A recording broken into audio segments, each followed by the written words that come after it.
What's up, heels and baby faces? Welcome to another episode of the Countdown City WrestleCast. My name is JC. With me is Tommy. Hey guys. So today we're going to be recapping WWE Super Showdown and giving you a preview of Impact Wrestling's Bound for Glory, their big pay-per-view event of the year. Reminder, our Twitter account is at CCG_WrestleCast. Leave us a comment if on Bound for Glory, and we'll read those when we get to that next week when we recap that show. Yep. So first, we'll get into Super Showdown. Australian crowd was very impressive. They were very into this show. It was just a great time, honestly.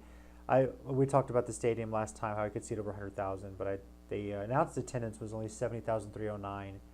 I saw a wide shot I think Vince McMahon put on his Twitter, and there was a lot of areas that were blocked off, either hard camera or just like on the floor they didn't have seats all the way. But yeah, still the crowd was loud. They were ruckus.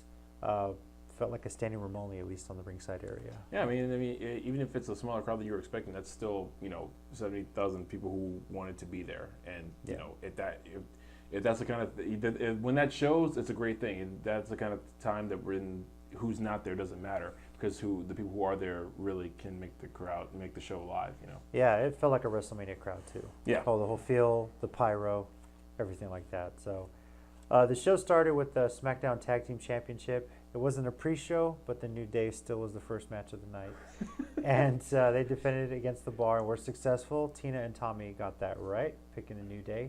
The New Day, of course, was represented by Kofi and Xavier Woods. Really a great start to the night.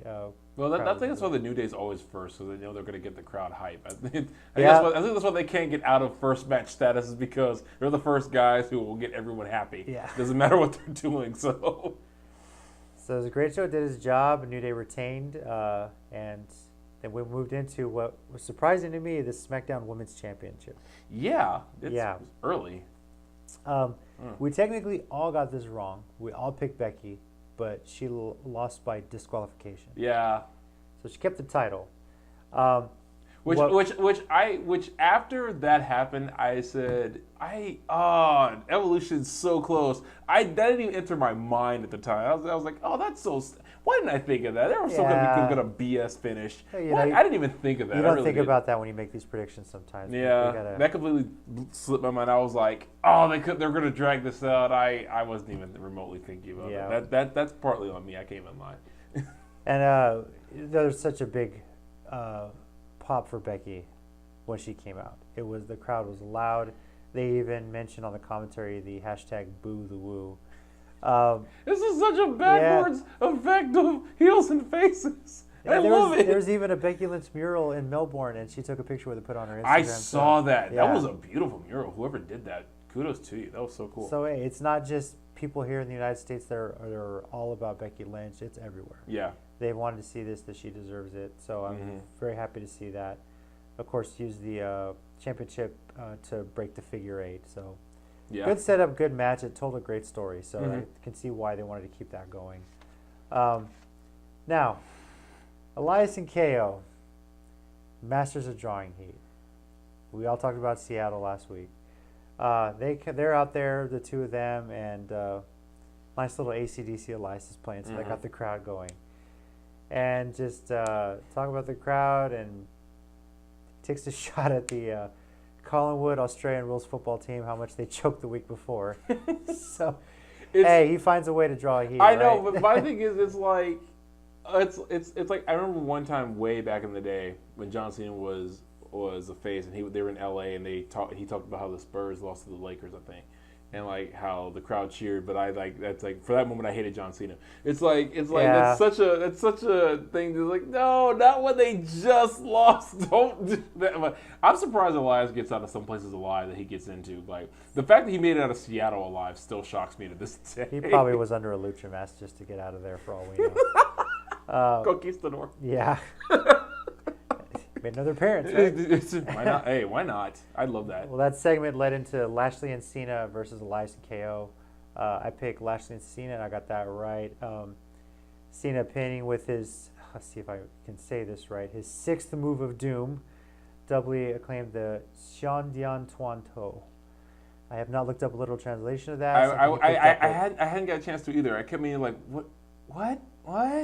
If you know what that translates to, or if you're from China and I didn't say it right, whatever it is, if you know Mandarin, go ahead and comment here. Let us know. Please, because I'm trying to figure it out. I'm going to have to go and research that because I meant to like all week but kept forgetting. But I love that they said Corey Graves, after he hit the move, started this 6th move of doom. They really played that up. Just everyone called it 5 moves of doom. So it was a Corey Graves or Renee Young that said that. I can't remember. But Cena came out very lean, more muscle on him. He definitely could see it in his face. He had lost a lot of weight. The hair thing was a little awkward. He'd been growing it out, and come to find out, Cena's got a nice little bald spot like I do. Yeah. But what do you think I wear bandanas? Yeah. But he looks good. He's been training with Jackie Chan's school up in China, so that he looks like it's working. Yeah, he's doing. Yeah, I mean, and now he'll probably just.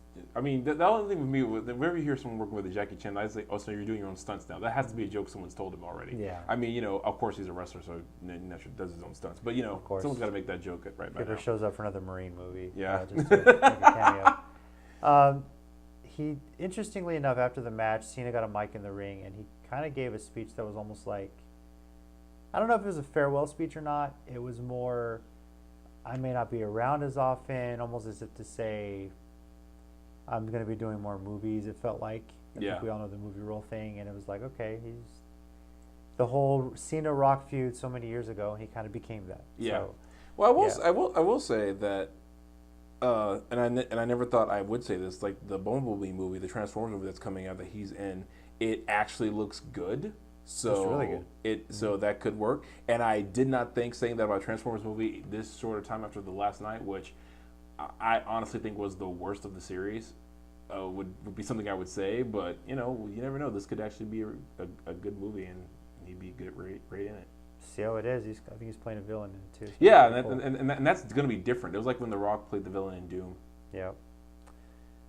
Next match we had Naomi and Asuka versus the IKonics. I picked the IKonics. Yeah, actually, their home country. Yeah, when you said that afterwards, I was like, I should probably change my pick, but nah, stick with my guns. Stick with it, man. Yeah. This was actually a fun match. They were poking fun a lot at each other. Asuka was poking fun at them, and I think the IKonics were intimidating Naomi at some point too. So it was just a fun match. Just the whole thing with anytime Asuka was still. I keep thinking about Asuka doing that. I don't understand that. I was like, really? It's like really. There reminds me of like old school Ring of Honor, like 2006. I think it was. Satoshi Kojima was wrestling Homicide, and the referee kept trying to stop him, and he yelled at the referee, "I don't understand you," and kept hitting him. And then the referee got him again, and he yelled. He's all yelling all in English. Said, "I'm Japanese, goddamn it!" It's so great. I love that kind of stuff. It's so much fun. It is. Congrats to the IKonics, Peyton Royce and Billie Kay. You can tell how emotional they got. They got a win in their home country 4 years after the tryout there in Melbourne. Yeah, so I was going to say, in all fairness, that I can't even hate or clown on that. I mean, they deserve it. I mean, you go over the world, you leave your home country, you're like thousands, might as well be millions of miles away from everything you know, and you become this big success. You get to come back to your home country in front of like family and friends, and win on such a big stage. They may be heels, but more power to them. And for all we know, them and Buddy Murphy are probably the only ones that got some comps because they're the only ones that really had family in Australia. Probably, yeah. WWE Championship was next. Again. I don't know. What does Vince have against AJ and Joe? What did Linda say? Ring of Honor talent, damn it. Or did Linda and Stephanie say, "Hey, they're hot," and he's like, "No, they have to be mid card from now on," or what? I don't get this. It's not like they're putting on bad matches. I don't think they can. No, and this was a great match. It was. We all said AJ. We all got it right. Yeah. They told a great story. I mean, they stare down in the aisle. They started in the aisle. I thought it was going to last maybe a good 10 minutes, or it could have, and it still would have been great. But when AJ got an attack on Samoa Joe's knee, and you really saw the sadistic AJ, and from the whole build-up, attacking his family, scaring up the house. But I like that though. I like a build-up with a payoff like that because it makes sense. AJ is always the smiling good guy. Well, of course he wasn't in the Bullet Club. If anyone knows his days there, I mean, man, he was vicious then too. But with this whole build-up, it makes sense that he would snap. and it makes sense that Joe would probably underestimate that. And the image of Samoa Joe tapping out to anything is so rare. The fact that I think the only person I can really remember off the top of my head who's ever made Joe tap out is like Kurt Angle back in TNA. I can't even think of anyone in ROH who ever did. Anyone in ROH just had to pin the guy in order to beat it. I don't remember him really tapping to anybody. And the fact that AJ has beat him down enough to where he was going to rip his knee out of the socket if he didn't was amazing. So he's like, you can either tap and lose this match or go home with one leg. Pick one. So it was a great finish, though. Yeah. Definitely had the crowd into it. Yeah. From there, we got the Bellas and Ronda Rousey versus the Riot Squad. We all thought Bellas and Ronda, we all got it wrong. The Riot Squad won. Yeah. I was legit shocked by that. I really was. Well, I mean, Ronda submits with the double armbar on Sarah Logan and Liv Morgan, which was, wow. Mm-hmm. Hey, that was impressive to watch. But then the heel turn we all picked from Nikki happens on Monday on Raw, where they win again. And it's just attack out of nowhere, and they're all, who knows? I mean, then almost immediately they announced Nikki versus Ronda at Evolution. Yeah, it's like don't even bother trying to hide it. It was like before they went to commercial. Oh, okay, that's an exaggeration. They did go to commercial at least, but it was but that's how it felt like. It felt like she attacked him, and then Cole said, "Oh, I guess they're fighting Evolution." Give us some hope that that's not happening. Here's my thing though: is like when they attacked Ronda, and then all of a sudden she fought him off, no problem, and then they finally just started double teaming her or whatever. Yeah. When Nikki's one-on-one with Ronda, she's gonna beat the crap. Yeah, she is.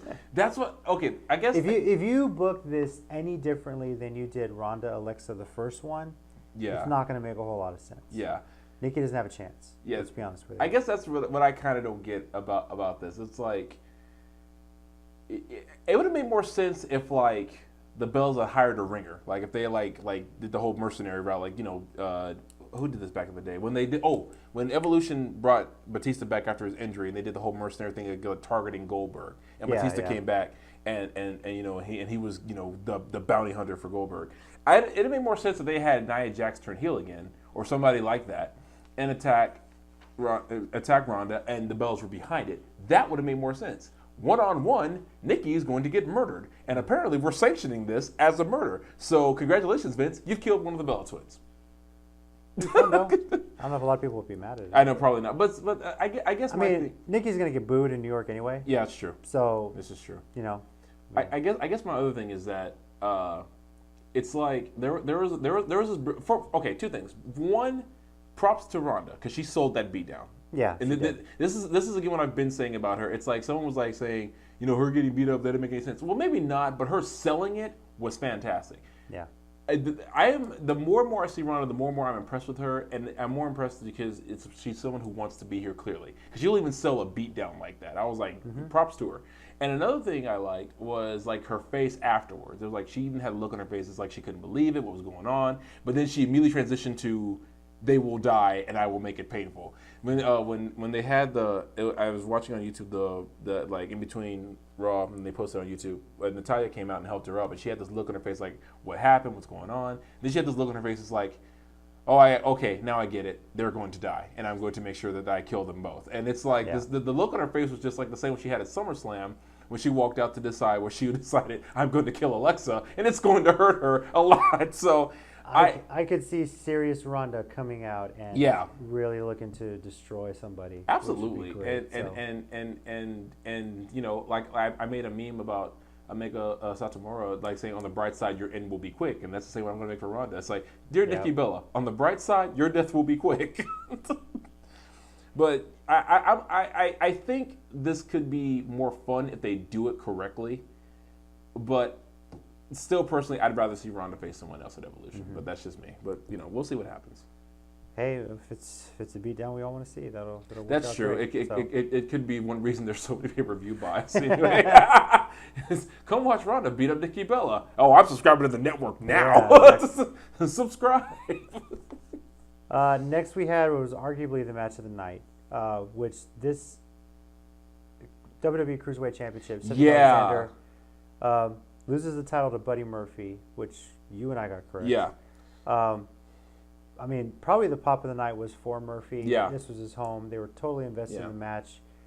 I said during the show, I told this to my wife Tina. I said this is the match the cruiserweight division needed. Mm-hmm.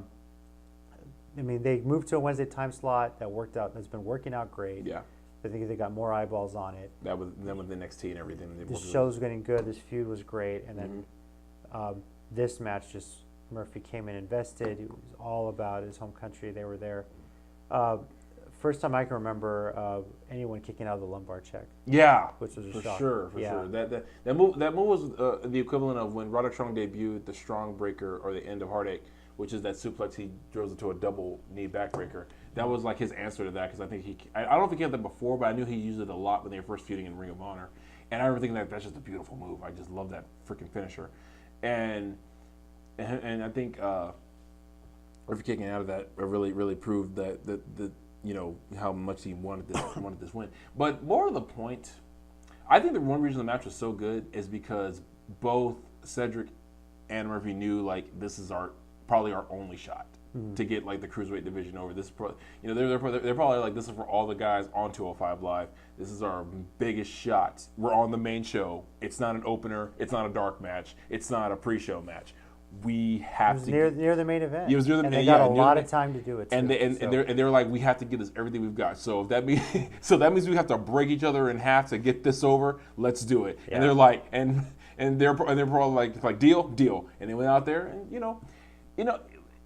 Okay, I will say this: regardless of your feelings of some superstars, anyone has the ability to steal the show if they do it correctly. Mm-hmm. You know, even Roman Reigns, if he would just unleash, I think could steal a show if he unleashed. I think these two were, but you know, I think he's also in the main event position. He doesn't really have to. These two guys are not. Cruiserweight division 205 Live is seen as like this D-list show with no good competition, no good superstars, and that kind of thing. And that's how it's perceived. It's not true. It's how it's perceived. But these two guys had to go out there and dominate, at least just for tonight. Part of it was how it was booked. I mean, the Cruiserweight Classic was great. But then when they bring them into Raw and you're changing the ring ropes every time. That's what it was. It was just too much. Yeah, and then they get their own show the next day. It was like, okay, you're not changing the ropes to pink ropes for the ladies. You know, you're keeping them as equals. Which would be condescending. If that had happened at any point, immediately that would be a light up of social media against WWE. And it was a logistical nightmare too. You're trying to plan these long segments, and it was like, just and you could tell us what they were doing too. Yeah, that's the worst part. You could tell. Just let them do a match and same ring as everybody else. They're wrestlers or superstars, just like everybody else. Have them work that. So. Yeah. The division's coming back up. It's coming a long way. Yeah. It's getting its shot. So if you're not watching on Wednesdays, definitely check it out. Yeah, for sure. So, I can definitely vouch for that. Yeah. Next match we had was the Shield versus Strowman and Ziggler and McIntyre, the Dogs of War, if you will. Yeah. I had that Riot picking the Shield with Ambrose getting a pin on Ziggler after Dirty Deeds. The Shield came in through the crowd. A really big entrance for them. It was. I don't know how they got through the crowd. That crowd was nuts. Yeah. So they had a lot of security around just to get through. Ziggler had a lot of trash talk, and they really, on this match, teased a Ambrose heel turn, or at least a turn on the Shield when he accidentally gets popped with a Superman punch from Roman. Yeah. Of course, when they rematched this again on Raw, that pretty much happened, kind of. Yeah. With Strowman and the Dogs winning, and Ambrose just walking out by himself. Yeah. So it, you know. I don't know if I like this trend about, okay, well, if they're such a great tag team, eventually they have to break up. Yeah. You know, granted, the Seth Rollins turn years ago was a shocker. It was surprising. The Seth Rollins turn a year ago was like more fun though, I think, because it was so it kicked off such a great heel run. It did. It really did. And Ambrose being a lunatic, maybe you say he's just somebody that's hard to control. Yeah. And I can understand that. Yeah. But I mean, I don't see any doubt why. Maybe he might have a little jealousy issue because he's the only guy without gold right now. Right. He's not in the main event picture, you know, that sort of thing. So maybe there could be something in there. Maybe a crown jewel if he happens to cost Roman the title. Who knows? Yeah. The match was great, though. I mean, it was all really well done. Good story. So. Yeah. I don't know. I'm just this whole thing with because I know everyone expected him to be heel when he got back anyway. Yeah. But I'm with you. It's like every tag team, they have to break up. They have to hating each other and feuding. I don't know. It's just to me, it's done so much now. It kind of lost its shock value. Yeah. Because there have been other reasons tag teams broke up, for legitimate reasons, like when they did the drafts and even there have just been amicable breakups. It's like we've just gone as far as we can, so let's just do some other stuff. Mm-hmm. They could just do that. Not every feud has to be about lack of spotlight and hatred and all that crap. I don't see why they couldn't all have their own careers and then get together to help each other. Every now and again, like in this case, and then just go right back to being their own separate thing. Yep. Yeah. Next, we had the shortest match of the night: Daniel Bryan versus The Miz. We all happily got this one wrong, I think. I'd say so. I say so because I think it'll just set up for more in the future. Yeah. I really think we can go wrong here. Now, a lot of people online have complained, this sucked, I wanted a longer match. Tina didn't like it. She was like, "What? Why is this? Why just like a small?" But I loved it. He pinned him with a small package. He rolled him up. He outsmarted The Miz. He used his brain and showed The Miz really can't. As he's always telling him he's not a good wrestler. I think he was on SmackDown doing commentary during AJ and Shelton Benjamin on SmackDown, and he was saying they're doing commentary with The Miz, saying, "I'm just happy I'm getting to wrestle a good wrestler finally." That's amazing. Yeah. No gimmicks, no nothing. He outsmarted him. I personally enjoyed that booking. I thought, okay, this is great. He's showing how great he is. Yeah. He can outsmart The Miz as flashy and everything like that. Mm-hmm. He's just a non-flashy pin, and yeah.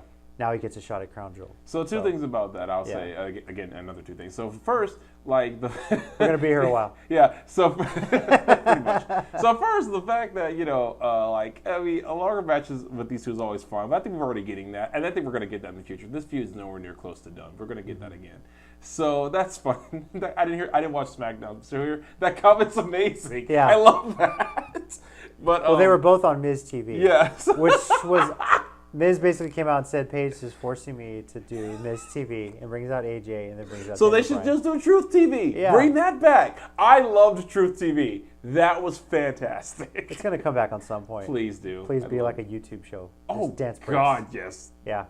See? Interview random people on the street. Yeah. Dance break. I'd be down for that. They especially when they're in New York or something like that. Revolution. So if they go to San Antonio for that, I will walk around downtown all day on purpose. But maybe our truth will somehow be at Evolution. I'm trying to pin Carmella. Dude, I really am hoping he shows up for no reason. Just hangs out with Carmella. It's just Truth, what are you doing here? I came for my title shot. Yeah. Truth, women, go away. Yeah. But the other thing is, I remember back in ROH. Again, I'm an ROH nerd. Guy here. Yeah, I'm an ROH nerd, old school ROH. That's just me. And he would, and actually. When he was Bryan Danielson, he was known for beating people with a small package out of nowhere, to the point where he once yelled out loud, "I am Mr. Small Package," and no one could stop laughing. He tweeted that out after the match. He did. He said, "The Mr. Small Package strikes again." Awesome. Because to me, to me, when he said that, I was like, I thought, this is one of the greatest dumb things I've ever heard, when this grown man yelled out loud, "I am Mr. Small Package." I was like, that's a secure man who says some stuff like that. And I don't know if he'll say it on WWE TV, but he probably can. Yeah. But the fact that he tweeted it is just great. And I'm wondering how many ROH guys he faced and lost, saw the tweet and just fell out. I'm sure Joe, Samoa Joe of all people, just said, "Oh, that's funny." How do we know Joe? He didn't show a tweet. I'm gonna send this out. Yeah, do it. do that. Please do that. And Homicide somewhere saw it and just fell on his floor laughing. I can't remember if he replied or not. I have to look that up. I hope he did. Yeah. I really do. But I'm enjoying it. I'm looking forward to AJ versus Daniel Bryan. I know we all picked the Miz thinking that's the direction they were going. Yeah. But Riyadh's getting a good show, at least with that match alone. Yeah, for sure. It won't be last. We hope it would be, but it's not. It's sadly. not. We already know what's going to be last. Yeah. Crown Jewel. Well, we know what two things are probably going to be last Crown Jewel. And then finally we had last time ever question mark. We said question mark. Yeah, okay. All picked Undertaker. All got it wrong because Triple H won. And because right before the match starts, they announce it via the ring announcer. The Undertaker finds out that it is a no disqualification match. Like all the times in WrestleMania, they announced that between The Rock and Stone Cold at the very last second. Oh, by the way, it's no DQ. It is very much Triple H doing his authority persona here very much in the middle of a match. So honestly, it felt more to me like a tornado tag the way this match went down. Yeah, Kane and Shawn Michaels were involved a lot. Yeah, and it just set up what I think we knew what was coming anyway. Yeah, DX worked heel.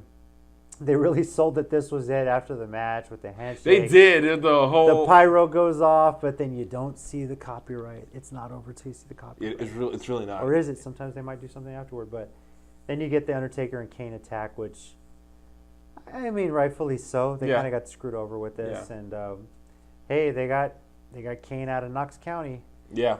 So I guess his mayoral duties don't start until 2019 proper. I guess So he's getting the damn. I thought it was pretty immediate, but yeah, you never know.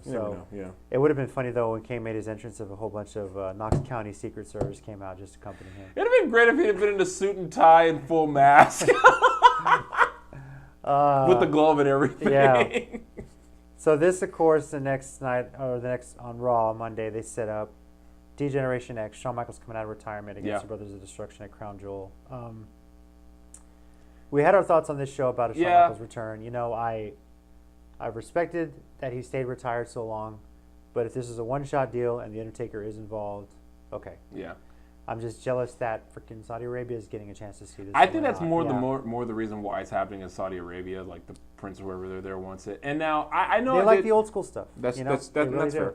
Now I will say, I did have my reservations about it, but I will admit that I do want to see it. I'm still like, whatever. Shawn looked like he could still go. Shawn does, yeah. He looks. I mean, he did stuff afterward. Maybe he's been doing DDP yoga. Yeah, I think that's like a cure-all for every wrestler right now. It's like every wrestler who's had any kind of problem has been doing DDP yoga and has magically been getting back into the ring. Mm-hmm. So I think Edge and Paige just need to buy some DDP yoga, and I think they'll be good as new in about 2 years.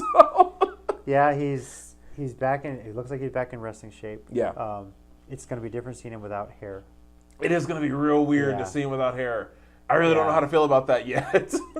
We'll see, but maybe he's got more time now with the kids being more grown up a little bit. He's got some chance to do some wrestling. So, as for the match itself, this was a very old school match. It was a lot of slow movement and with a big finish at the end. So, which at this point, if you don't expect that from an Undertaker match, you're kidding yourself. But whatever. And that was Super Showdown. As far as picks go, Tina went 2-8. Tommy went 3-7. My low was so far. Jeez. Yeah. This is. And I went 5-5. So straight 500. Nice. I had the best work here. So we'll do now is our WrestleCast ratings 0 to 5. 5 being WrestleMania 17. 0 being December to Dismember. You love that every time. I do because it's so freaking accurate. I just love the accuracy of that rating system. The only thing you could say was whatever that Bound for Glory was, or whatever paper was, when Jeff Hardy was stoned out of his mind and still tried to wrestle. That was still better than December to Dismember. Yeah, you're right. Although Jeff Hardy never should come out, but yeah, that's true. But the rest of the card actually was pretty decent. Yeah, so you're right. Well, Tina offered her WrestleCast rating. She gave it 3.75. The things she didn't like were the short Daniel Bryan Miz match. She wanted to see something bigger from that, and then she felt like the last match, the last time ever, just dragged on. They keep lying about that crap. Yeah, they're trying to be like Chris Jericho and just make up shit. They did everything under the sun. The fighting under the crowd was a little awkward. It seemed out of place. Like, we're just doing it just to do it. But it didn't really mean it wasn't a part of the match. So. For her, those were the things she didn't like. Everything else she really did enjoy.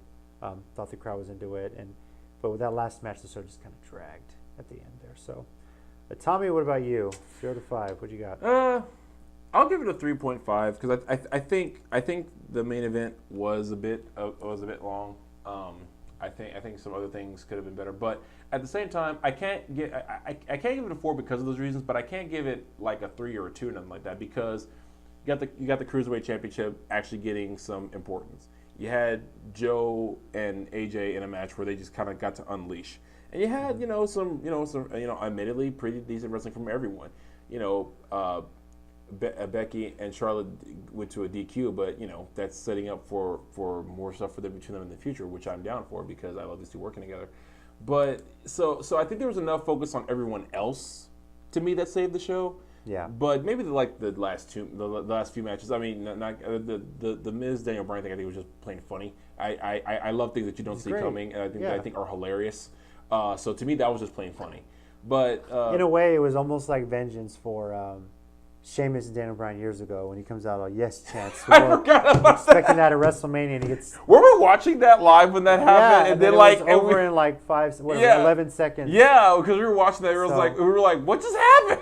It was semi-revenge for that moment. Yeah, it was. So I'll allow it. Yeah. I'm giving this a 4.0. I happen to like pretty much the whole show. The last match, was slow. It wasn't one of the better matches last time ever, but you knew they were setting up something. Yeah. The finish at the end.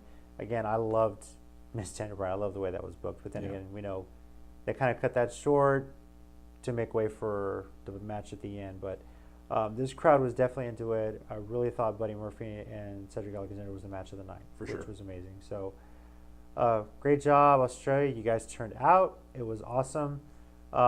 I would love to one day see Australian Rules football live. I don't know if it'll ever happen here in America, but if I ever go to Australia, I want to see that live because I believe firmly in my heart that those are the best referees in all of sports. Oh, nice. Cool. Yeah. If you ever watched a match, they score a goal, these guys just sit there and just, I was like, yeah. Really? Okay. Nailed it. It's like, okay, now I got to see this because that just sounds awesome. Yeah, I never show it on TV. Check it out. It's pretty cool. That sounds like a job I would want, though. Yeah, I mean, now they wear like casual clothes, but like when I first started watching it, they had like a full-on suit and a freaking hat. That's amazing! These guys just walk out all robotic. I was like, yes! That's amazing! That's a goal. Yeah. Yeah, the crowd's going nuts. Okay, so, I'm going to look this stuff up. Check out Australian Rules football, like, old school stuff too. Best referees in all of sports. I'll tell you that right now. I am in right now. Yeah, definitely. So our road to Evolution and Crown Jewel. This is kind of weird because we're basically going into 2 pay-per-views in less than a week. We're working on that road to it. Evolution, of course, being the first all-women's pay-per-view in WWE history. And then Crown Jewel, which is kind of a de facto all-men's pay-per-view because Saudi Arabia's laws. We hope that changes. I know there's a lot of people having an issue with Greatest Royal Rumble, how they couldn't have women. There was a controversy. Yeah. Look, Kingdom of Saudi Arabia is trying to change all that, but it does take time. These are traditions that they've had in the Middle East for so long. Mm-hmm. Some countries are a little more flexible with that than others, but it does take time. Yeah. I believe Gabriel Iglesias talked about it once when he had to go over to the Middle East, and when he was doing a show, they had to take him so far out of the city. Men and women were sitting in separate areas. Mm-hmm. At least the start is men and women are attending the show. Yeah. They're able to sit together, their families. What the king there is he's making strides. Yeah. It's a start. So maybe one day we will see women wrestle in Saudi Arabia, even if they're, covered up sleeves like they were Alexa and Sasha Banks that one time. So, mm-hmm. Yeah. It could still happen. It could still happen. So as far as Evolution, interestingly enough, they decided to change Trish versus Alexa Bliss and Lita versus Mickie James into a tag team match. Which to me, I think makes a bit of sense. Yeah. I know Alexa was probably still coming off of an injury, which is why she wasn't in the mixed match challenge. So she might still have some nagging injuries of that. Of course, Alexa Bliss, I will give her credit. She probably would rather be dead than not be in that pay-per-view and in that match with Trish. So if they said, well, what if we make it a tag team match? She's probably like, fine, as long as I'm in it. So to her credit, she was probably like, you know what, I don't care how I'm in. So and she got a great pop in Chicago on Raw. She did. She really did. But and honestly, there's really no downside to this. There's really no downside to having a tag team match with Trish and Lita against anybody. And being that it's Alexa Bliss, the youngest person and most green person in this match, and that's amazing to say, and Mickie James, who's faced both, Trish and Lita before, is going to be pretty cool because I think you're going to get a lot of moments just with this match that you probably didn't expect to, and and to me, we're getting Trish and Mickie in the ring one more time, which quite frankly I think is the feud that defined Mickie James to begin with, and didn't just kind of define that whole little era that they had right as Trish was going out and Mickie was just starting. I think that whole feud that they had was just a lot of fun. Made Mickie a star. It did. And they even alluded to that a little bit on Raw if you didn't catch it. So yeah. And even gave a lot of guys impure thoughts because of how Mickie acted back in those days. If you guys can track down those DVDs and everything, or go on the network because it's or go on the network. Yeah, but see if you can find anything unedited. I'm kidding. But yeah, but it was really fun when Mickie came out as the creepy stalker fan girl for Trish, and now she's like kind of the seasoned veteran with a protege under her wing. And now, Lita and Trish are the Hall of Famers. Well-deserved Hall of Famers. So now they're coming back for this match. And I think it's going to be fun, regardless. It's just going to be a good time, and I think Alexa Bliss will, if she hasn't cried already, will cry backstage and she deserves it. She really has been putting in work as this great heel, and this is like the perfect kind of heel scenario she could be in because she's the young upstart, with saying she's better than the veterans, everything like that. It's the perfect kind of story for her. I think she's the best. I think. Female heel in the company right now too. Yes, I think so. I think the Bellas are trying to take that. No, I don't think not they can going to touch that. No, you don't have the charisma that she's got. So very, very close second is Becky Lynch's best female heel, even though she cheered like a face. And I think the next third to me, I'm still an Alicia Fox fan. I still think Fox is one of the best heels, and no one's giving her enough credit, in my opinion. Is that your pick for the mixed match challenge, Mahalisha? Yeah. I don't know if that's my pick, but I just know the fact that she keeps wearing those freaking hats. It's like, what are you doing? That girl needs a therapist that I hope she never gets, at least not while she's still wrestling. Another match on the road to Evolution. So SmackDown opened with another Becky Lynch and Charlotte Flair rematch. I did manage to catch a clip. I missed all SmackDown, but I caught that clip before. Opened the show. I mean, no promo, just right into the match. It lasted 3 segments. It was brutal. It was great. So many times it could have ended. It does end in a double count out, but it was actually a good double count out. Mm-hmm. And then Charlotte, of course, spears Becky Lynch through the entrance. And I told him very, very, very, very a la Jericho Rhino from 2001. Yeah. And I'm a nerd that I remember the year of that. Oh, my God.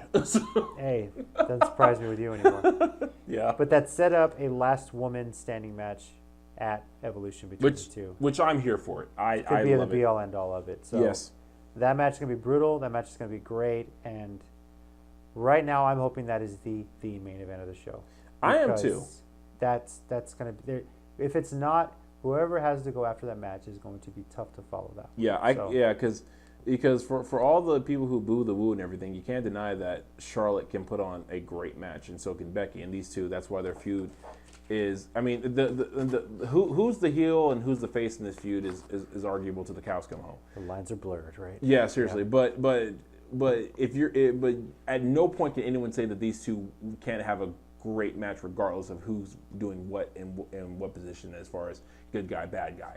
Mm-hmm. These two are just great working together. And if it's a match where they have no more restrictions, I mean, in this day and age of women's wrestling, especially in the WWE, where they're like they don't have to be the models, they can be the competitors and last woman standing. It's gonna get brutal. It's gonna be probably a match that I think the guys are gonna have to hey, they're really taking our spot, which they have every right to. And if they do, guys, step up your game, because I think makes everybody step up. Yeah. Becky and Charlotte are gonna come for blood for each other, and maybe they can't spill actual blood. Of course, you never know. They might try to get away with it. They don't SmackDown, whether it was intentional or not. You never know. There are ways around the rule. Yeah. On to Crown Jewel. What the road to that? One interesting thing that happened to me, at least on Raw, we will get to the World Cup qualifiers, is that Lashley, I believe, is starting his heel turn. His match with Kevin Owens, he had Leo Rush just singing his praises the whole time, and it was getting almost annoying. But after the match, Lashley just attacked Kevin Owens, who has been arguably one of the bigger heels in the company. Yeah. And whether he's taking time off for injuries now, they kind of wrote that out. Lashley viciously attacks him afterwards, attacking his legs, and it was this is starting to look like Impact Lashley. He was such a great heel. Which I loved. Okay, so when Lashley came back, I kind of figured he was going to be a face. To start. Yeah. Which I was like okay with. It's like eventually they'll pull the trigger. Honestly, to WWE's credit, I thought they would drag out pulling the trigger a little longer. I really did. But if they pull it now with Crown Jewel right around the corner, that means he can face whoever will be Universal Champion by then. And I'm good with that, because amazingly, I thought Lashley's wrestling career was over until he got to Impact. And this is how shocking it is for me to say that. I think Impact is what really saved his entire wrestling career. Oh, yeah. Because when they let him be this arrogant, big bad guy who just cared for no one and was knocking people around left and right, he became so freaking relevant again. And I think he became just so much better, because I think even he started caring more because he could just unleash, And I think if we get that Bobby Lashley, against Roman Reigns, I think you're gonna have the reverse thing of getting people cheering the heel and booing the face again. But I think you're gonna get a guy who's gonna pull out the best out of Roman Reigns one way or the other. And if it's against Braun Strowman, same thing. Yep. And if it's against Brock Lesnar, I think he'd be the one guy who's physically, on the same level as Brock, like in terms of everything. You got guys like Joe and Braun who may be quote unquote technically bigger than Brock, but I think as far as like that background and everything, Lashley's right there with him. Mm-hmm. On to our qualifiers here on Raw. John Cena and Kurt Angle were the first to qualify for the WWE World Cup, and Kurt Angle's qualification was awesome. El Conquistador, right, made his return. The El Conquistador gimmick is one of the dumbest things that no one should love, but I love it. It worked in the 2000s with Edge and Christian and the Hardys. It worked last night. And I don't care what anybody says. When he started dancing around in that all-gold suit, I hit the floor. That took me out for like a minute. Let's talk about this Battle Royal Baron Corbin setup. I love, they're in Chicago, that as soon as they got to the guy from Mexico, white guy, lucha mask sombrero, El Hombre Sin Nombre, which is like the greatest name for a luchador almost. And he got such a big cheer in Chicago, which is, big Hispanic crowd. I've never wanted to steal a gimmick more in my life than that, because honestly, I would love to go to the hybrid school of wrestling here in San Antonio, become a wrestler, and just steal that gimmick right off and not even apologize for it. I have never wanted to rip off a gimmick wholeheartedly so much in my life. Sultan of Shawarma. All I could think was the Avengers then. Yeah, they said that. Exactly. All I could think was the Avengers. I mean, it was your stereotypical gimmicks, but they were. The funny part. Okay, here's something I wanted to ask you. So, had this have happened in like 1991, would we have questioned any of those names at all? We probably wouldn't know what half that stuff was. Yeah. Would we have even like questioned like what was going on? It's like, oh, okay, these guys, those must be their actual names and everything. In 2018, yeah, those are ridiculous over the top gimmicks. In 1991, this is all right. Yeah. Yeah. Let's see what these guys can do. It seemed obvious, right? Yeah. Seriously. Great to see this though, with Kurt Angle throwing Corbin out. So. I thought like, okay, for wrestling purists, that match is probably a nightmare. But for me, who loves some comedy in wrestling, I said this is the greatest thing I've ever seen. It was entertaining. I love it. And it was the exact right amount of time. It was like 5 minutes of this insanity, and they just got it out the way. That was like. And as soon as El Hombre Sin Nombre got thrown out, the crowd was so upset. They actually booed. Until a Conquistador saved it. Danced around with some generic mariachi music. Oh my God, that was yeah. Anyway, on SmackDown, Jeff Hardy qualified when the ref stopped the match against him and Samoa Joe, and Joe was just really selling the knee injury from his AJ Styles match can continue. And Randy Orton beat a returning Big Show. Don't know if this was like a one-off for Big Show or something here and there. Maybe he'll be a Crown Jewel in some capacity. I don't think Big Show cares anymore. Yeah. I think he's getting his checks one way or the other. He doesn't care. And then of course next week is SmackDown 1000. Yes. Undertaker's been announced he'll be there, and Mysterio's going to be returning, and he's going to be facing Shinsuke Nakamura for a World Cup qualifying. There's a dream match for you, so yes. I'm here for that. Yep. I might try that. Will likely be the main event of that show. Might try to clear my schedule to watch that match. I heard a rumor that The Rock might try to be there, but they've been trying to get that secure for a while now. So that's Evolution. That's what Super Show-Down recap. What I think it's on the road to Evolution Crown Jewel. We'll be previewing Evolution in a couple of weeks, getting ready for that, and then Crown Jewel shortly after that. So right now we're going to be previewing Impact Wrestling's Bound for Glory. Yeah. Long gone are the days where Impact, formerly TNA, was doing pay-per-views every month, and they were just so much fun to watch. That's only like 3 or 4 a year, but Bound for Glory is the one that has stuck around. Yeah. And my favorite personally has always been Lockdown. Yeah, Lockdown. Yeah. But Bound for Glory is I guess you could say the WrestleMania event for TNA / Impact Wrestling. So. And I think they have to.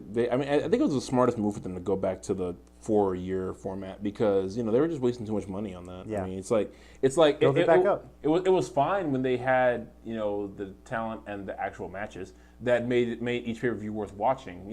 But someone along the line, Vince Russo, Dixie Carter, Hulk Hogan. Sorry, I'm just gonna say I'm not gonna cough. Allergies. Yeah. Oh yeah. Well, he can just say it. 4-sided ring. Oh my God, yeah. yes. Anyway, sorry. Now I think with Namor and Callis back at the helm, and they're doing a fantastic job with that. It's still building it back up. 4 pay-per-views a year, if that many, just make it and make them worth watching, make them worth ordering, and I think that they're doing that. And they're relying on young talent. They're building their own stars. They're not relying on free agents or people recently released by WWE on some level, like old veterans, to come in and do that. Okay. The event itself is going to be at the Melrose Ballroom in New York, which is sold out, but the capacity is only, I believe, 1,300. So it's not going to have the all-in crowd, but it's going to be a small New York crowd that I think is going to be pretty loud. Hopefully into that. Really got to sell this. Yeah. Impact has done a great job on social media promoting this, showing old Bound for Glory matches on their Twitter account. So yeah. So we'll start in the matches, make our predictions here. We'll start with Eddie Edwards versus Moose. Go ahead, man. What you got? I'm gonna go with Eddie Edwards, only because I think Edwards is going to be his revenge against Moose for turning on him during this whole Austin Aries Killer Cross feud. Yeah. Which that feud, by the way, I'm very much enjoying. I know we'll discuss Austin Aries later on, but the whole feud there, I thought just going in was just great because first of all, that whole Killer Cross reveal of being aligned with Austin Aries, I thought was very well done because I didn't know who Killer Cross was aligned with. I was like, well, why is he just attacking everybody? Like, what's he doing? But now, he's Aries heavy, which is cool with me. So I think Eddie Edwards, trying to bring in Moose to help him out, and then Moose turns on him too. I think this is just going to be a good old-fashioned revenge match, and I'm going with Eddie Edwards on this one. Same with you, going with Eddie Edwards for all the same reasons you just said. It's a lot of these big revenge type things. They always pay off big at their top show. So, yeah, for sure. This will be the chance for Eddie Edwards to get his revenge. Now, an OVE rules match, an Ohio versus Everything rules match. What is it, Ohio? Is it because my Astros are going to eliminate the Indians? I have no idea. It's Dave Chris, Jake Chris, and Sammy Callahan, which means it's no DQ. Why didn't they just say no DQ? It's no DQ. It's a street fight. Exactly. It's no DQ, no count out, ring full of weapons. Ohio versus Everything, but it's taking place in New York. Don't know. Anyway. That's why it's Ohio versus Everything. Yeah. They're even going to fight New York. They're wrestling against Bryan Cage, Phoenix, and Pentagon Jr. I am taking Cage, Phoenix, and Pentagon Jr. I haven't seen a whole lot of Pentagon, but definitely starting with All In, I was becoming more of a fan from the match he had with Kenny Omega. So yeah, this I think is they're going to be able to come in and beat them at their own match, and I think that's going to be a great setup for these guys. So I'm going with Cage, Phoenix, and Pentagon. Who you got, man? This is harder for me because the only reason I know more about Pentagon than he does is. When Wrestle Circus was active back in Austin, they brought Pentagon and Phoenix in for a few times, and Bryan Cage was pretty much a mainstay there. Yeah. So and then actually the Chris brothers and Sammy Callahan were actually part of one of my favorite 6-man tag team matches I've ever seen. It was them, Shane Strickland, Desmond Xavier, and Leo Rush. You can actually still find this match on YouTube on Wrestle Circus's account. It's still there. It's a great watch. Please watch it. And that's why it's so good. They all work, especially the OVE work so well together against whoever they're facing. Mm-hmm. But because I think the Lucha Brothers have had the number of OVE before, and bringing in the big man Bryan Cage, who can do everything a luchador can, just with a lot more pain involved. I firmly believe that. By the way, I'm going to go ahead and go with Cage, Phoenix, and Pentagon as well. Right. And the same so far. But. Yeah, and also I was talking to him about this. I love how Impact is also kind of becoming somewhat Dragon Gate because they have so many different teams and factions. It's like I'm just waiting for everyone to have a faction side to the point where on their wiki page everyone's going to be aligned with this faction, aligned with that faction, and then you have the Impact regular army, which would be the guys who don't have a faction to beat. It's like those old text-based wrestling games we used to play as kids when we were trying to do promos. We're building our own faction. Oh yeah, absolutely, dude. Yeah, I love that, and I think I would have thought Callis has anything to do with that. I'm going to go ahead and say yes. Yeah. Next, Matt Sydal, Ethan Page challenging Rick Swan and any partner of his choosing he could find. Any speculation on who it could be? I have no idea. I don't know because I will give this to Impact. They're doing a good job of keeping you guessing with this. Before you could have probably guessed right away. Yeah. But right now it's hard to say. So Actually, I think I'm going to go with Rich Swann, whoever he picks, just because. Same here, because it's going to be just big because surprise. it's going to be a surprise enough. It's going to be like.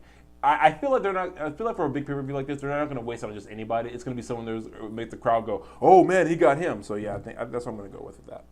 Now we got a concrete jungle death match. This is a match I'm personally pretty interested in. I am too. It's just the name. It's like the versus. I was like, okay. Why are we trying so hard? First of all, I'm going to call this the new LAX: Santana, Ortiz, and Conan versus the OGs. Yeah. Hernandez, Homicide, and King. Can we also point out how so many factions that have the same name are splitting down the middle because there are OGs and new guys? This is almost like NWO and NWO Wolfpack, sadly. But, or Bullet Club Elite and Bullet Club Fighting Squad. Yeah, see? But I'm going with the OGs. I really hope they don't stereotypical this concrete jungle thing and start throwing graffiti and Hispanic stuff out there. Make it. I really hope. I didn't even think of that. Don't make it like a turf war. Make it something good. I just thought it was gonna be like a false count anywhere, like kind of like a actual last man standing match. It's like all three members of the same team have to be there. I don't know what the freaking rules are. It is good to see Side and Hernandez back on TV together again. It is. And, I really want them to win this one. Yeah. Just I do too. Especially because this is in New York, Side's hometown. So I want them to win, but honestly, I got to give it to the new school, Santana, Ortiz, and Conan, honestly. I think they're going to win this. Okay, well, we're going to fight. Then. Yeah, we're going to have to fight. But this is, so don't get me wrong, because I consider myself one of Homicide's biggest fans. Back in 2006, the guy could do no wrong to me. He literally could not. I don't care what he would do. It was not wrong to me. And then this is Homicide. I mean, his name implies what he does. Yeah. So, but to me, especially when he was going for the ROH World title, to me, Homicide could do no wrong at that point in his career. And to this day, I'm still a Homicide fan. So I think nice guy too. Yeah. Yeah. I mean, and of course, Hernandez. We've known him for years. I've known him since I was like 17 or 18, I think. And known him forever, man. Yeah. We haven't made out to local show in a while, but we're hoping to get to one soon. Hopefully. Eddie Kingston, I have not met yet. Hopefully, I'll get to meet him soon. He's supposed to be coming to Texas pretty soon, and I hope to meet him then. But only reason I'm giving it to the new guys is because the way they've been playing this feud up so much, very well done, by the way. I'm loving the feud. It's just that the way they've been setting up, I think Conan has enough, maybe like info on to give his boys what they need to take out the OGs. All right. So that's just my pick.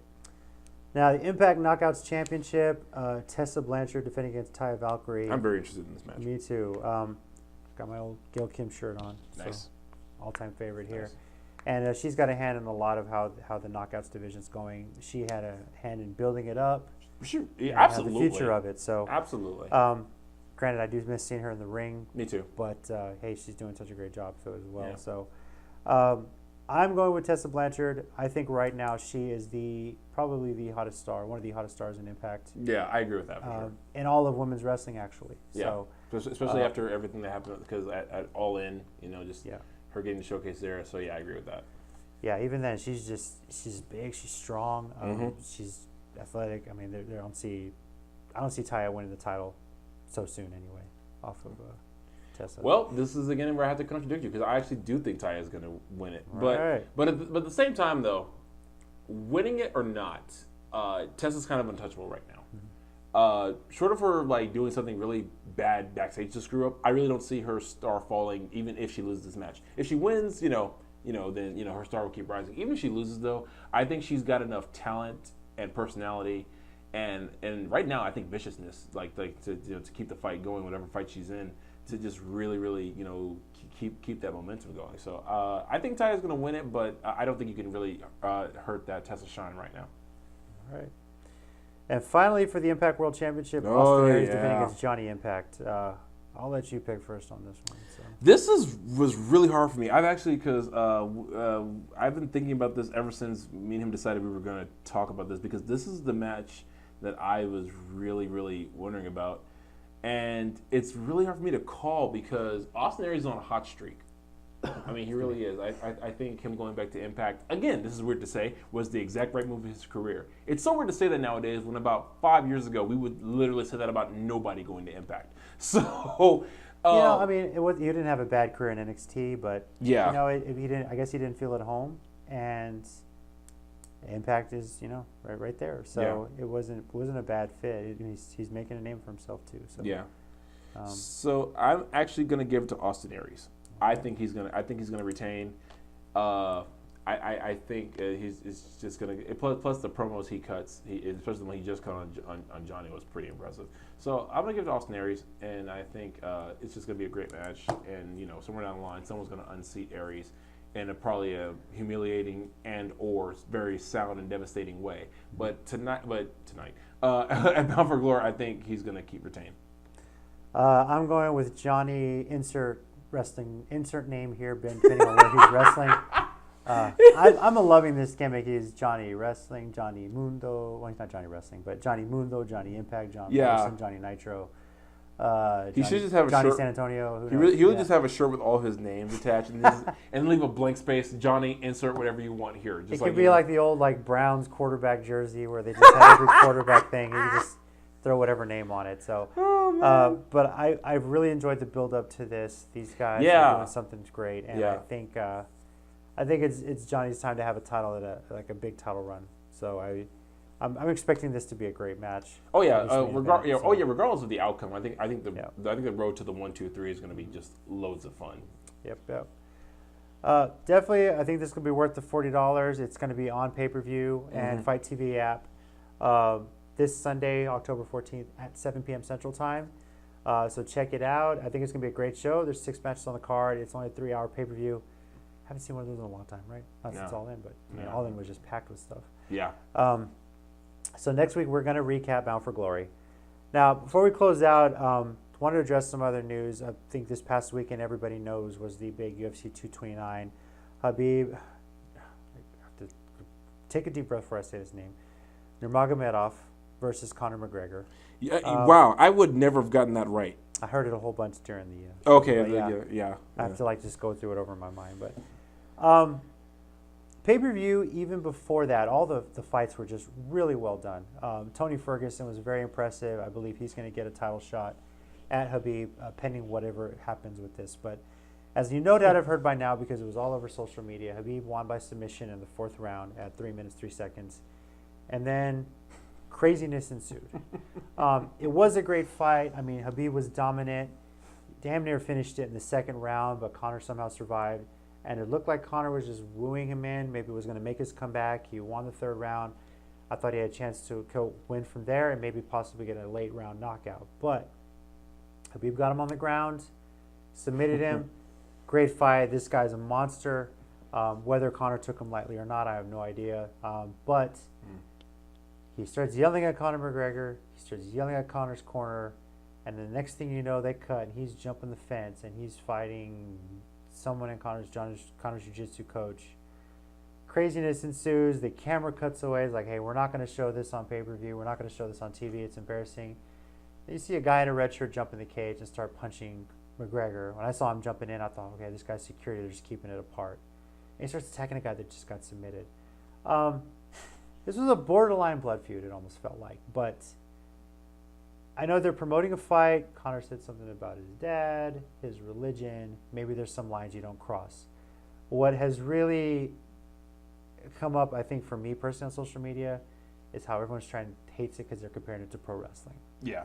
And let's face it, each of us has our own thoughts about Floyd Mayweather. When he was in WWE, when he wrestled that one match against Big Show, he was impressive. He was, actually. I can't lie about that. I'm not defending what his actions he may have allegedly had as it relates to domestic violence, but yeah, for sure. So what if this is like pro wrestling? It sells fights, Habib says he's not like that. Hey, I respect you if you're not like that as far as the promoting side. That's fine. You do your talking in the ring, and you keep it there. Maybe you say something to Conor, but I think what made him look bad is that he lost his cool, snapped, and jumped out of the ring and started attacking people in the crowd, because that's how it appears to anybody else. So yeah, it just makes you look. You're like, well, you're no better. Yeah, of course. Right now, I don't know the status. He's due $2 million, but the Nevada State Athletic Commission is withholding that pending their investigation of this. They already paid Conor because they saw the tape and said, well, he didn't do anything wrong. He just got attacked. Yeah. But my favorite tweet regarding all of this came from one Shayna Baszler. who is a former MMA Wait, fighter. I do kind of remember that. Oh, no, go ahead, read it. Yeah. Former MMA fighter, now, of course, is in NXT. And she put this, and this was so entertaining. Khabib gets stripped. Conor vs. Ferguson for the vacant title. That would be a good fight, by the way. Conor wins. Enter Khabib after a layoff. But rematch is Hell in a Cell. Khabib can't leave. His faction can't enter. Downside, UFC makes money but doesn't pay the fighters. Thank you, Shayna. I mean, now granted, some people were like trolling and like, oh, take this more seriously. She's having fun with it. I mean, she thinks that, I mean, seriously, it's probably going to be rolled a no contest or something like that. You know, fighters have been immediately fired. I don't know what's going to happen with Khabib. Well, that remains to be seen. But damn it, Shayna, thank you for that. That's fantasy booking at its finest. I remember reading that tweet. Who books this shit? Shayna, you booked that shit. And I fell out laughing because oh my God. I was like, damn, actually I can see that. Yeah. All I know is if Khabib gets suspended somehow from fighting, maybe he'll show up in the WWE and challenge Conor McGregor somehow. Who knows? But oh man, I really enjoyed that. And regardless of my thoughts on it, I'm a big MMA guy. I saw a good fight. I saw some great night of fights. Was this a little bit embarrassing? Probably, but you know what's going to happen? They'll serve their suspensions. When they get a rematch, UFC is going to use this to promote it. They are. The whole bus thing. It's going to make money. Yeah. If you really do have an issue with it, don't buy the pay-per-view. Don't watch. You know, that's really the best way you can say I'm not enjoying this. Is don't spend your money on it. Yeah, it's like people who don't like Roman Reigns. Don't boo him. Just don't say anything. Yeah. Go park outside of Buffalo Wild Wings and take some binoculars and try and look at the TVs or something like that. I don't know. Yeah. If you really want to see the fight but don't want to give the money, that sort of thing. But if you're compared to pro wrestling, like pro wrestling is a bad thing, it's really not. I mean, I don't know the logistics of who gets how much money. Maybe they make more money in wrestling, maybe they don't, but it's what makes wrestling entertaining, at least for us, is the charisma, the larger-than-life features of it. Absolutely. You know, you have to build that character. You have to get people invested in a fight. Yes. Conor understands that. Floyd Mayweather has always understood that. Yeah. That's why everyone wants to watch him box. They say, I'm never going to watch this again. They want to try and see him lose, but he boxes the box, but he gets you there to watch. So I know who used to. I'm never going to watch another Floyd Mayweather fight. Oh, he's going to fight who? I'm going to watch this till I watch him lose. Yeah. And then I mean, I enjoyed the banter back and forth between Mayweather and Conor telling him he couldn't read, and he owes money because he's got a tax debt, which probably true. That's why probably actually. Yeah. So I was like, actually, that one's probably kind of true. There's a lot of controversy, but you know what? Whatever happens, happens. Shayna, thank you for that tweet. That was amazing. Eric Bischoff said controversy creates cash. Yeah, hey, you know, it gets people. I mean, it's the whole Jerry Jones thing. The Cowboys may be bad, but at least you're talking about them. Yeah. And whether you're talking about, hey, you're keeping them in, you're keeping them relevant. So, yep. When are people going to learn that on social media? If you don't like it, don't mention it. They'll never learn. Exactly. So that's our show for today. If you're watching Bound for Glory this Sunday, and we really hope you do, it's Sunday, October 14th at 7 p.m. Central Time from New York, the Melrose Ballroom. The event is sold out, but you can watch it on pay-per-view or your Fight TV app for $39.95. Tweet at us at CCG_WrestleCast, or leave us a comment here on this video or on the Countdown City Facebook page. If you watch Bound for Glory, what's your thoughts on the show? What did you enjoy? And we'll hopefully read some of those and then we'll recap Bound for Glory next week. So until then, this is Tommy. Thanks, guys. And I'm JC. And as always, heels and baby faces, remember, pro wrestling is real.